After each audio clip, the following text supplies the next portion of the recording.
ಮಹಿಳೆಯರೇ, ಗೃಹಲಕ್ಷ್ಮಿ ಯೋಜನೆಯ 11ನೇ ಕಂತಿನ ಹಣವನ್ನು ಪಡೆದುಕೊಳ್ಳುವ ಕರ್ನಾಟಕದ ಪ್ರತಿಯೊಂದು ಮಹಿಳೆಯರಿಗೂ ಕೂಡ ಬ್ಯಾಡ್ ನ್ಯೂಸ್ ಅಂತಾನೆ ಹೇಳಬಹುದು. ಏಕೆಂದರೆ ಈಗಾಗಲೇ ಪ್ರತಿಯೊಂದು ಮಾಧ್ಯಮದಲ್ಲಿಯೂ ಕೂಡ ಮತ್ತು ಯೂಟ್ಯೂಬ್ ನಲ್ಲಿಯೂ ಕೂಡ ನೀವು ನೋಡಿರಬಹುದು. ಏನೆಂದರೆ ಈಗಾಗಲೇ ಪ್ರತಿಯೊಂದು ವಿಡಿಯೋದಲ್ಲಿಯೂ ಕೂಡ ಗೃಹಲಕ್ಷ್ಮಿ ಯೋಜನೆಯ ಆಗ ಬರುತ್ತದೆ ಮತ್ತು ಈಗ ಬರುತ್ತದೆ ಅಂತ ಪ್ರತಿಯೊಂದು ವಿಡಿಯೋಗಳಲ್ಲಿ ಕೂಡ ನೀವು ನೋಡಿರುತ್ತೀರಾ ಅಂತ ನನಗೆ ಗೊತ್ತು. ಮತ್ತು ಎಕ್ಸಾಕ್ಟ್ ಆಗಿ ಗೃಹಲಕ್ಷ್ಮಿ ಯೋಜನೆಯ 11ನೇ ಕಂತಿನ ಹಣವನ್ನು ಯಾವಾಗ ಬರುತ್ತದೆ ಎಂಬುದನ್ನು ಈ ವಿಡಿಯೋದಲ್ಲಿ ತಿಳಿದುಕೊಳ್ಳುತ್ತಾ ಹೋಗೋಣ.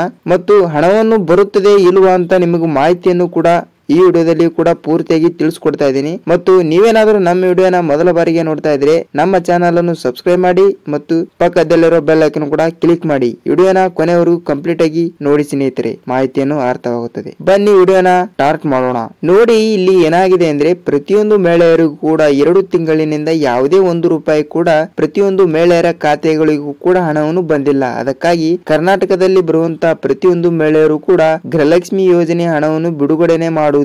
ಇವರಿಗೆ ನಾವು ಮತವನ್ನು ಹಾಕಿ ಬಹಳಷ್ಟು ತಪ್ಪು ಮಾಡಿದ್ದೇವೆ ಎಂದು ಅವರು ತಿಳಿದುಕೊಂಡಿದ್ದಾರೆ. ಅದಕ್ಕಾಗಿ ಈಗ 10 ಕಂತಿನ ಹಣದ ತನಕ ಯಾವುದೇ ತೊಂದರೆ ಇಲ್ಲದೆ ಪ್ರತಿಯೊಂದು ಮಹಿಳೆಯರಿಗೂ ಕೂಡ ₹2,500 ಹಣವನ್ನು ಖಾತೆಗಳಿಗೆ ಜಮಾವಣೆ ಆಗಿದೆ. ಆದರೆ ಇಲ್ಲಿ ಲೋಕಸಭಾ ಚುನಾವಣೆ ಆದ ನಂತರ ಯಾರ ಒಂದು ಖಾತೆಗಳಿಗೂ ಕೂಡ ಗೃಹಲಕ್ಷ್ಮಿ ಯೋಜನೆಯ 11ನೇ ಕಂತಿನ ಹಣ ಆಗಲಿ ಮತ್ತು 12ನೇ ಕಂತಿನ ಹಣ ಆಗಲಿ ₹1 ಕೂಡ ಮಹಿಳೆಯರ ಖಾತೆಗಳಿಗೆ ಇನ್ನೂ ಹಣವನ್ನು ಬಂದಿಲ್ಲ. ಅದಕ್ಕಾಗಿ ಈಗಾಗಲೇ ಮಹಿಳೆಯರು ಕೂಡ ಒಂದು ಟಾರ್ಗೆಟ್ ಅನ್ನು ತೆಗೆದುಕೊಂಡಿದ್ದಾರೆ. ಅಂದರೆ ಇಲ್ಲಿ ಏನಾಗಿದೆ ಅಂದ್ರೆ ಗೃಹಲಕ್ಷ್ಮಿ ಯೋಜನೆ ಹಣವನ್ನು ಸರ್ಕಾರ ಬಿಡುಗಡೆ ಮಾಡುತ್ತಿಲ್ಲ. ಇವರು TV9 ನಲ್ಲಿ ಮತ್ತು ಮಾಧ್ಯಮದಲ್ಲಿ ಕೂಡ ಸುಳ್ಳು ಮಾಹಿತಿಯನ್ನು ಹೇಳುತ್ತಿದ್ದಾರೆ. ನಾವು ಆವಾಗ ಹಣವನ್ನು ಜಮಾವಣೆ ಮಾಡುತ್ತೇವೆ ಮತ್ತು ಇವಾಗ ಹಣವನ್ನು ಜಮಾ ಮಾಡುತ್ತೇವೆ ಎಂದು. ಅದಕ್ಕಾಗಿ ಇಲ್ಲಿ ಹೇಳುವುದಾದರೆ ನೋಡಿ, ಈಗಾಗಲೇ ಪ್ರತಿಯೊಂದು ನೀವು ಮಾಧ್ಯಮದಲ್ಲಿಯೂ ಕೂಡ ನೋಡಿರಬಹುದು. ಸಚಿವೆಯಾಗಿರುವ ಲಕ್ಷ್ಮಿ ಹೆಬ್ಬಾಳ್ಕರ್ ಅವರು ಕೂಡ ಎಕ್ಸಾಕ್ಟ್ ಆಗಿ ಒಂದು ಮಾಹಿತಿಯನ್ನು ಕೂಡ ಕೊಟ್ಟಿದ್ದಾರೆ. ಅದಕ್ಕಾಗಿ ಯಾವಾಗ ಹಣವನ್ನು ಬಿಡುಗಡೆ ಆಗುತ್ತದೆ ಎಂದು ಮಾಹಿತಿಯನ್ನು ನೀವು ತಿಳಿದುಕೊಂಡಿದ್ದೀರಾ. ಆದರೆ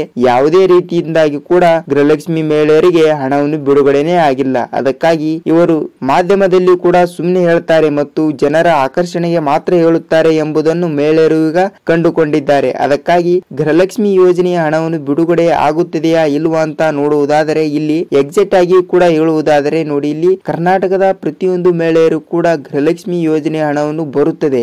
ಆದರೆ ಸ್ವಲ್ಪ ದಿನ ಲೇಟ್ ಆಗಬಹುದು, ಆದರೆ ಖಾತೆಗಳಿಗೆ ಖಂಡಿತವಾಗಿಯೂ ಬರುತ್ತದೆ.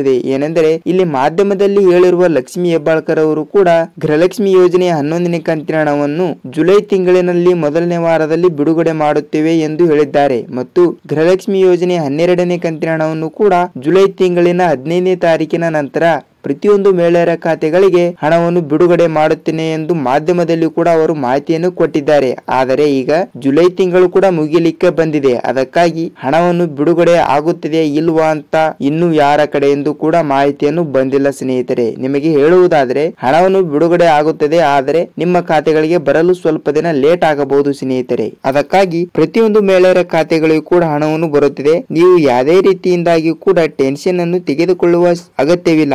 ಏಕೆಂದರೆ ಪ್ರತಿಯೊಂದು ಮಹಿಳೆಯರಿಗೂ ಕೂಡ ಹಣವನ್ನು ಬರಬೇಕಾದರೆ ಸ್ವಲ್ಪ ಟೆಕ್ನಿಕಲ್ ಇಶ್ಯೂ ಮತ್ತು ಬ್ಯಾಂಕಿನ ಸಮಸ್ಯೆ ಮತ್ತು ಹೀಗೆ ಸಾವಿರಾರು ಸಮಸ್ಯೆಗಳಿಂದ ಪ್ರತಿಯೊಂದು ಮಹಿಳೆಯರ ಖಾತೆಗಳಿಗೂ ಕೂಡ ಹಣವನ್ನು ಬರಲು ಸ್ವಲ್ಪ ದಿನ ಲೇಟ್ ಆಗುತ್ತದೆ. ಮಹಿಳೆಯರೇ ಸಹಕರಿಸಬೇಕು ಎಂದು ನನ್ನ ವಿನಂತಿ. ಏಕೆಂದರೆ ರಾಜ್ಯ ಸರ್ಕಾರ ಬಿಡುಗಡೆ ಮಾಡಿರುವ 5 ಗ್ಯಾರಂಟಿ ಯೋಜನೆಗಳಲ್ಲಿ ಪ್ರತಿಯೊಂದು ಖಾತೆಗಳಿಗೆ ಹಣವನ್ನು ಬರ್ತಾ ಇದೆ. ಆದರೆ ಗೃಹಲಕ್ಷ್ಮಿ ಯೋಜನೆ ಹಣವನ್ನು ಮಾತ್ರ ಮಹಿಳೆಯರ ಖಾತೆಗಳಿಗೆ ಇನ್ನೂ ಹಣವನ್ನು ಬರ್ತಾ ಇಲ್ಲ.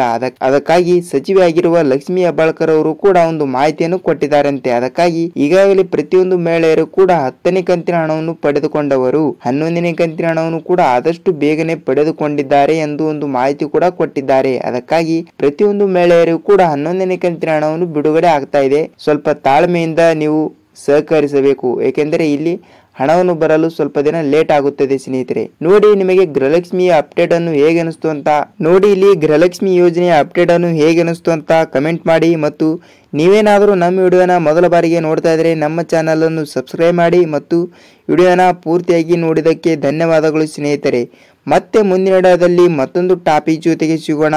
ಆದಷ್ಟು ನೀವು ನಿಮ್ಮ ಫ್ರೆಂಡ್ಸ್ ಅಂಡ್ ಫ್ಯಾಮಿಲಿ ಕೂಡ ಈ ವಿಡಿಯೋನ ಶೇರ್ ಮಾಡಿ. ಏಕೆಂದರೆ ಅವರಿಗೂ ಕೂಡ ಗೃಹಲಕ್ಷ್ಮಿ ಯೋಜನೆ ಹಣವನ್ನು ಬರದಿದ್ದರೆ ಈ ವಿಡಿಯೋನ ನೋಡಿ ಅವರು ಮಾಹಿತಿಯನ್ನು ತಿಳಿದುಕೊಳ್ಳುತ್ತಾರೆ. ಮತ್ತೆ ಮುಂದಿನ ವಿಡಿಯೋದಲ್ಲಿ ಭೇಟಿಯಾಗೋಣ. ನಮಸ್ಕಾರ.